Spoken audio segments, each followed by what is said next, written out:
Matapos ang hindi magandang performance ng Ginebra na itong mga nakalipas nilang laro, ay mayroon nga silang magagandang balita na paparating at susolusyon sa kanilang mga problema. At yan ay ang pagbabalik nila Justin Brownlee at Scottie Thompson. At kung totoo ngang parehong makakabalik in action na ang dalawang importanteng player na yan ng Ginebra pagtapos ng PBA break, ay expected na malaking pagbabago yan para sa kupunan ni Coach Tim Cone. Pero bakit nga ba sobrang laki ng magiging epekto ng pagbabalik nila? Una, kay Scottie. Alam naman natin kung gaano ka-importante si Scottie sa Ginebra. Hindi lang siya basta scorer o playmaker lang. Siya ang isa sa leader ng team at isa na rin sa pangunahing source of energy ng kanyang kupunan. Dahil yan sa kanyang hustle, rebounding, depensa at pagiging vocal sa loob ng court. Malaking bagay ang lahat ng yan para may balik ng Ginebra ang kanilang identity. At kung mapapansin natin ang naging problema ng Ginebra sa mga nakalipas nilang laro, hindi lang naman offense yung kanilang issue. May mga pagkakataon na parang nawawala yung energy at identity ng team. Kaya malaking bagay ang pagbabalik ni Scottie dahil kaya niyang baguhin ang tempo at energy ng buong kupunan. Pero syempre, hindi rin natin pwedeng kalimutan itong si Justin Brownlee. Wala na halos kailangan pang patunayan si JB sa Ginebra. 7 championships, napakaraming clutch performance, at siya na nga yung winningest import in PBA history. Kaya kung babalik na ulit si Brownlee sa Ginebra, malaking dagdag yan, hindi lang sa scoring, kundi pati na rin sa confidence ng buong kupunan. At dito nagiging interesting ang sitwasyon. Dahil ang isa nga sa naging problema ng Ginebra ngayong conference ay ang chemistry kasama ng kanilang replacement import na si Riley Grigsby. Hindi naman ibig sabihin na mahina si Grigsby, pero natural lang na kailangan ng adjustment kapag bagong import. At the same time, hindi basta-basta ang triangle. Samantala, pag bumalik na si Brownlee ay wala nang kailangang gawin ang Ginebra. Alam na ni JB yung sistema ni Coach Tim, alam niya na kung paano maglaro kasama ng mga locals at alam na rin ng mga players ng Ginebra kung saan nila mahahanap si Brownlee.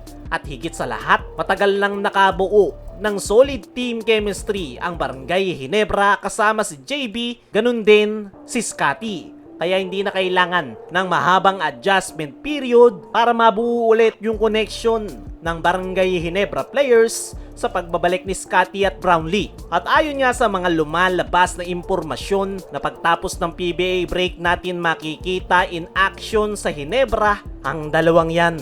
Una muna natin silang makikita sa Gilas, Pilipinas. Pagtapos nyan, balik naman sila sa kanilang mother team na Barangay Ginebra. Kaya para sa akin mga tiyong, isa yang napakagandang balita para sa Barangay Ginebra. Dahil kung ang problema ng Ginebra ngayon ay chemistry, energy at leadership, ay masusolusyon nga ang lahat ng yan sa pagbabalik ni Brownlee at Scottie. Si Scottie para sa energy, leadership at hustle. Si Brownlee naman ang bubuo ng chemistry ng kanilang kupunan. Para sa akin mga tiyong, magandang balita talaga na magbabalik in action na si Scottie at Justin Brownlee sa Ginebra. At kumpiyansa nga ako na magbabago ang complexity ng Barangay Ginebra sa pagbabalik ng dalawa dahil sila lang talaga yung kulang sa Barangay Ginebra, kaya sila nag-i-struggle sa kanilang mga nakalipas na laro. Kaya once na magbalik ang dalawa, ay expected na aangat na ulit ang Barangay Ginebra. Samantala, patuloy ang pagandang ginagawa ngayon ng Barangay Ginebra para sa kanilang magiging susunod na laro kontra Meralco Bolts. Yan nga yung inaasahan na magiging huling laro ni Riley Grigsby para sa Barangay Ginebra. Kaya naman, present pa rin ito sa practice ng Ginebra kahit pa bali-balita na ngayon na magiging last game niya na kontra Meralco. Ayon pa sa mga nakalap nating impormasyon ay todo yung paghahandang ginagawa ng Barangay Ginebra kontra Meralco dahil naghahabol nga sila ngayon ng panalo. Hindi na pwedeng matalo ang Barangay Ginebra kung gusto nilang mapaganda yung kanilang position sa dulo ng elimination round. At the same time, ang gusto nilang bigyan ng magandang performance si Riley Grigsby sa kanyang magiging huling laro sa Barangay Ginebra